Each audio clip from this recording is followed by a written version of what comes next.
Welcome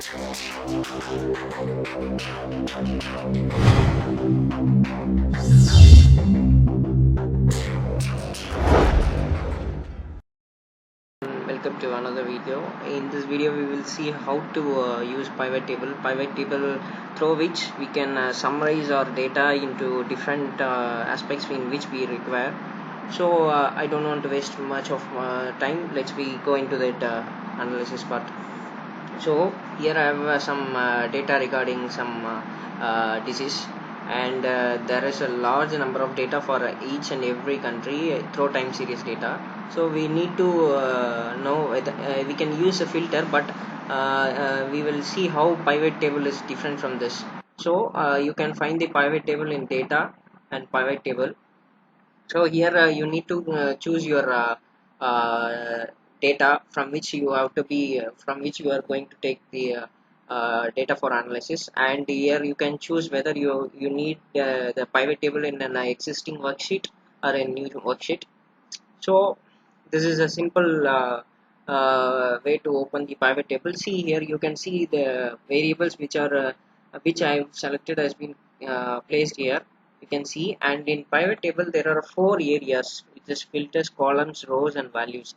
So let's see one by one. So I'm going to take the time, the day uh, in filter.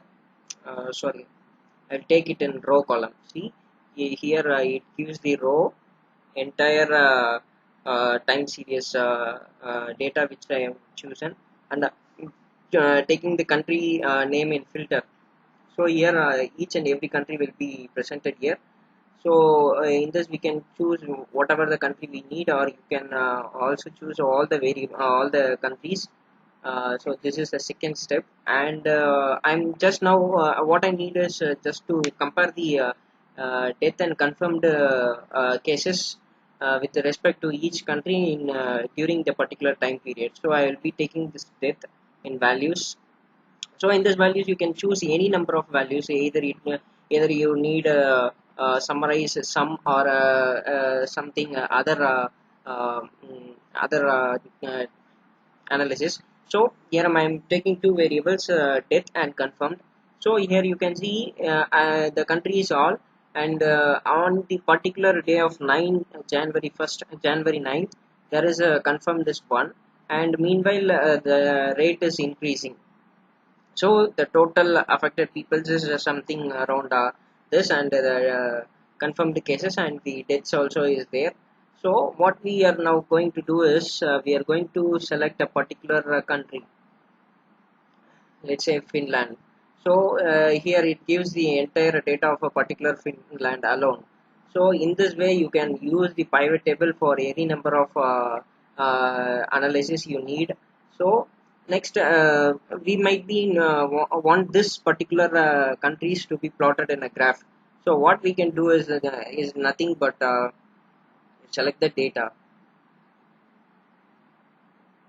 So here you can see in options you can see the pivot chart.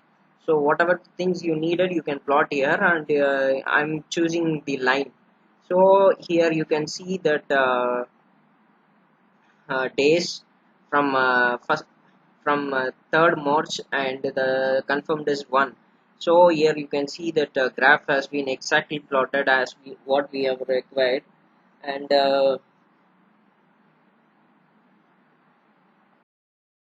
so we have created our graph. So likewise you can do whatever analysis or whatever summaries you want to take from your data, you can easily do it through the pivot table.